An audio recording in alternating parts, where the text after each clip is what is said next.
Hi hello வணக்கம் உறவுகளே, நான் உங்கள் கண்மணி உதய நட்பவி யூடியூப் சேனலுக்கு நீங்கள் தரும் ஆதரவுக்கு மிக்க நன்றி. வாங்க இன்றைக்கி வீடியோக்குள்ளே போகலாம். இன்றைய வீடியோ பதிவு என்னென்னு பார்த்தீங்கன்னா, இன்றைய வீடியோ பதிவு ஒரு அவேர்னஸ் வீடியோ தான் கைஸ்.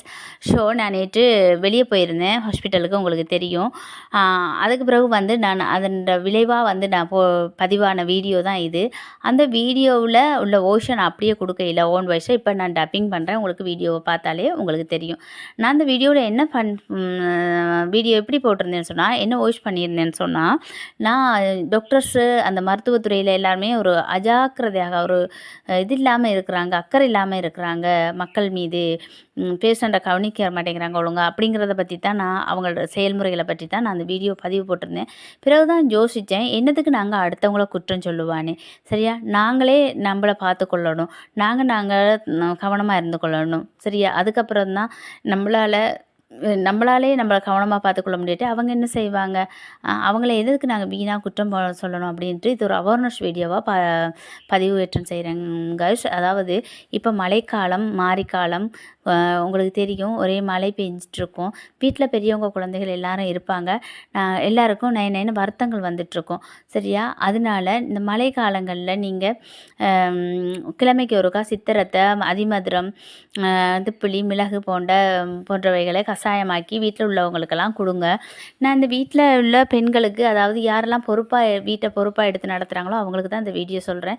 நீங்கள் கேட்பீங்க, நாங்கள்லாம் வீட்டில் சும்மாவாக இருக்கோம், அதெல்லாம் பண்ணிகிட்ருக்கேன்னு. நாங்கள் வீட்டுகளில் நமக்கு வேலை இருந்தாலுமே காய்ஸ், வீட்டில் உள்ள நம்மளுடைய உறவுகளை, குழந்தைகளை, பெரியவங்களை நாங்கள் தானே கவனித்து கொள்ளணும். அப்போ நம்மளையும் கவனித்தா தான் நம்ம சமுதாயம் அழகாக இருக்கும். அதுக்காக தான் நான் இந்த வீடியோ பதிவு போடுறேன், சரியா? அண்டு மற்றது பிள்ளைகளை குளிக்கிற நேரத்துக்கு, இப்போ இந்த உதாரணமாக என்ற மகளுக்கு பார்த்திங்கன்னா, பின்னேரங்களில் குளிக்கிறனால தான் இந்த பிரச்சனை வந்தது. அது முடியும் நீட்டு கொஞ்சம் பின்னேரம், அதாவது மாலை பொழுதுல குளிச்சுட்டு அந்த தலையால் ஒழுங்காக காயாமல் இருக்கனால இந்த பிரச்சனை வந்துருச்சு. அதனால் பிள்ளையில வெள்ளெண்ணெயை குளிக்க வச்சுருங்க.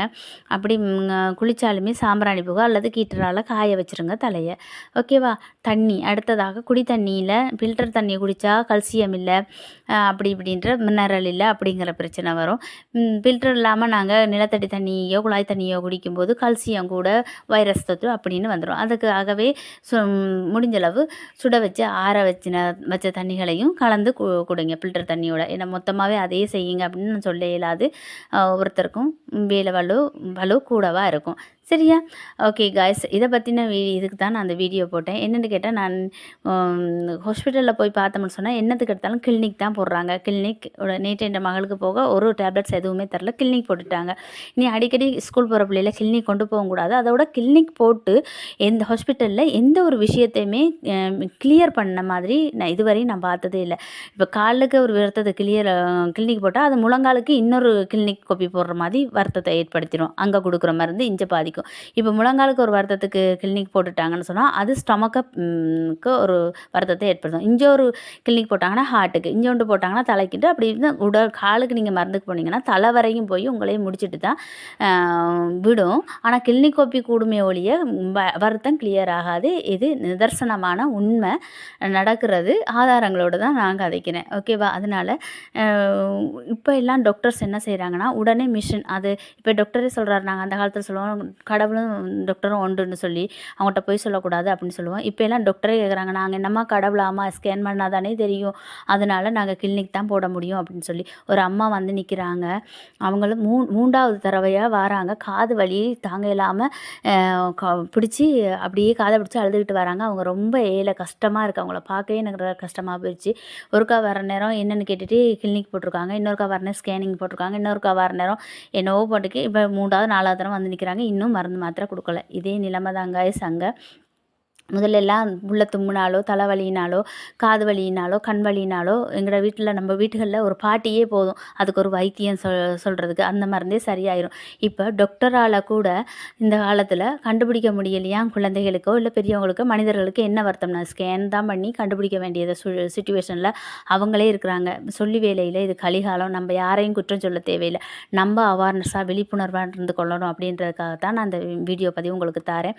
உணவுகளில் மாற்றங்களை கொண்டு சாப்பிடுவாங்க. காய்கறிகள், பழங்கள், கீரை வகைகள், குத்தரிசி சோறுன்னு சொல்லி பிள்ளைகளுக்கு கொடுங்க. ரசம் சேர்த்துக்கொள்ளுங்க கிழமையில் ஒரு 3 தடவையாவது உணவுகளில். அடுத்தது தேங்காய் பால் நிறைந்த உணவுகளை கொடுங்க. நிறை உணவுகளை கொடுங்க. ஃபாஸ்ட் ஃபுட்டுகளை தவிர்க்க சொல்லுங்கள்.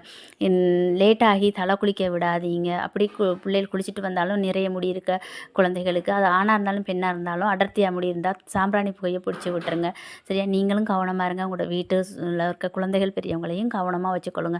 நான் அப்படியே வரல, கவலையோடு வெளியே வந்து ஒரு ஆயுர்வேத ஹாஸ்பிட்டலில் போயிட்டு என் பிள்ளைய காட்டிட்டு, அது கொஞ்சம் காசு தான், என்ன செய்கிறது, காசை கொடுத்து காட்டினோன்னா உடனே அதுக்கு மருந்தெல்லாம் கொடுத்தாங்க. நான் இதில் கூட ஒரு இடத்துல காட்டுவேன் பாருங்கள், அந்த ஆயின்மெண்ட் போட்டுட்டு குடிக்கிறதுக்கு. இன்னும் 3-4 நாளாக போனால் சளிகளெல்லாம் வெளியே எடுத்துடுறேன்னு சொன்னாங்க. அதாவது என்னென்னு கேட்டால், மூக்காலையும் வாயாலையும் சளி வராதவங்களுக்கு இன்னும் பிரச்சனை. இந்த காலங்களில் சளி பிடிச்சிக்கிறோம், ஆனால் வெளிவர வழி இல்லை. அதே மாதிரி தான் எனக்கும் அதே கேஸ் தான், என் பிள்ளைக்கு மகளுக்கும் அதே கேஸ் தான். அதனால தான் இந்த காதுக்கு கீழே வலி, காது வலியெல்லாம் வந்தது. சரியா? வேறு ஒன்றும் இல்லை. ஆனால் இதுக்கு ஸ்கேன் பண்ணி கிளினிக்கு போட்டு கிழமை கிளினிக்கு இங்கேருந்து நாங்கள் போய் காசு செலவழித்து இதை பாருங்கள். சரி, என்ன செய்ய, அது அவங்களுடைய திறமை, அவ்வளோதான். நாங்கள் சொல்லி வேலையில் அரசாங்கம் எங்களுடைய வரி பணங்களை எடுத்து டாக்டர்ஸுகளையும் பெரிய பெரிய கட்டிடங்களையும் கட்டி போடுறாங்க. ஆனால் டாக்டர்ஸ் மாதிரி அங்கே வச்சு நிறைய மிஷின்களை வச்சு அதில் தான் விளையாண்டு கொண்டிருக்கிற மாதிரி தான் இருக்குது. இந்த ப்ளே ஸ்கூலில் போய் பார்த்தீங்கன்னா பிள்ளைய கலர் கலராக வச்சு அதை விளையாடுவாங்கள்ல, அது மாதிரி இவங்க கொப்பிகளில் கலர் கலராக பச்சை, சிவப்பு, கருப்பு, நீலம்னு சொல்லி கலர் கலராக பெட்டி பெட்டியாக போட்டு கிளினிக் கொப்பிகளில் எழுதி கொடுக்குறாங்களே ஒழிய டேப்லெட்ஸ் கடைசி வரையும் கொடுக்க மாட்டாங்க. சில பேருக்கு கொடுக்குறாங்க, அதுவும் என்னத்துக்கு கொடுக்குறாங்க, ஏன் கொடுக்குறாங்க, சுகமாகதான்னு கேட்டால் யாருக்குமே கடைசி வரையும் சுகமாகலை. பிகாஸ் என்னென்னு கேட்டால், களி முத்திருச்சு. எல்லாருக்குமே புரித்துணர்வில் இருந்து ஞான அறிவில் இருந்து எல்லாருமே மழுங்கி மங்கி போயிடுச்சு. ஒரு மனிதனை முகத்தை பார்த்தா அவனுக்கு பசிக்குதுன்னு சொல்லி கருணையோடு பராமரித்த பண்பான ஒரு கலாச்சாரத்தை கொண்ட மக்கள் தான் நாங்கள். ஆனால் இப்போ ஒரு மனிதனுடைய முகத்தை பார்த்து, வாடி இருக்க முகத்தை பார்த்து அவனுக்கு என்ன வருத்தம்னு முதல்ல நம்ம ஆயாவே கண்டுபிடிச்சிடும். இப்போ இவங்களால் டாக்டர்ஸ் படிச்சுட்டு கூட கண்டுபிடிக்க முடியாதான்.